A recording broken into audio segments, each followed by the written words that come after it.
નમસ્કાર, આપ જોઈ રહ્યા છો spark today news. Faculty of fine આર્ટ્સના ઓડિટોરિયમમાં હેન્ડલ વિથ કેર પર પ્રદર્શન યોજવામાં આવ્યું।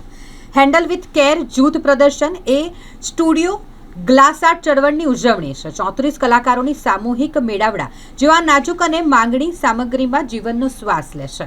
સૌપ્રથમ વર્ષ 2016માં આયોજિત શો લાંબા વિરામ પછી પાછો ફર્યો। હવે કલાકારોની વધુ વ્યાપક શ્રેણી અને વિસ્તૃત પ્રથાઓ દર્શાવવામાં આવી। આ પ્રદર્શનમાં એસિડ એચિંગ, ગ્લાસ ફ્યુઝિંગ, કોતરણી, સેન્ડ બ્લાસ્ટિંગ, ભઠ્ઠામાં કાસ્ટિંગ, ટોચવર્ક અને કાચ અને અરીસા પર ડિજિટલ પ્રિન્ટિંગ જેવી તકનીકોના વ્યાપક સ્પેક્ટ્રમનું પ્રદર્શન કરવામાં આવ્યું છે।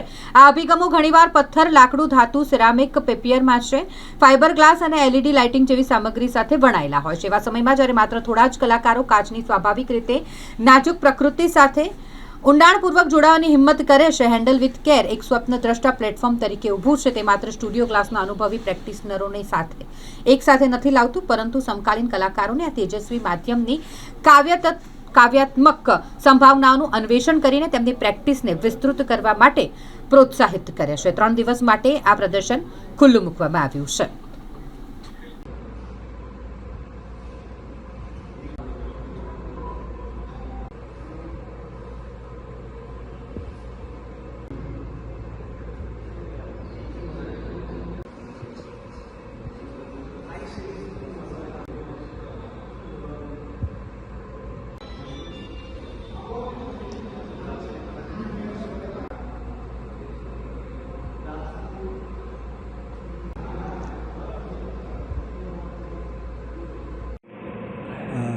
ફેકલ્ટી ઓફ ફાઇન આર્ટ્સમાં આજથી 3 દિવસ માટે ગ્લાસ શોનું આયોજન કરવામાં આવેલું છે।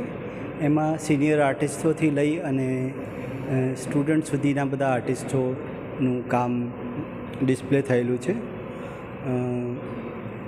બધા જ અલગ અલગ મીડિયમમાં ગ્લાસમાં કામ થયેલા છે અને હું પોતે લગભગ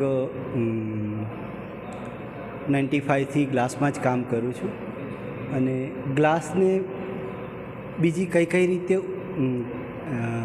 આર્ટમાં ઉપયોગ થાય એ વિશે લોકોને જાણકારી મળે, સ્ટુડન્ટોને જાણકારી મળે, એટલા માટે આ શોનું આયોજન કરવામાં આવેલું છે અને લગભગ 34 આર્ટિસ્ટોએ પોતાની રીતે અલગ અલગ ગ્લાસમાં કામ કરેલું છે। કેટલા દિવસ માટે આયોજન કરવામાં આવ્યું છે અને લોકો કેવી રીતે નિહાળશે? આ 3 દિવસ માટેનું છે। આજે, કાલે અને પરમ દિવસે આયોજન કરવામાં આવેલું છે અને લોકો માટે આ બધી નવી વસ્તુ છે। કંઈક ગ્લાસમાં નવી વસ્તુ જાણવા મળે, જોવા મળે, એ રીતનું આયોજન છે આ। અને મારું નામ નિકુંજ કલગીવાલા છે। Thank you.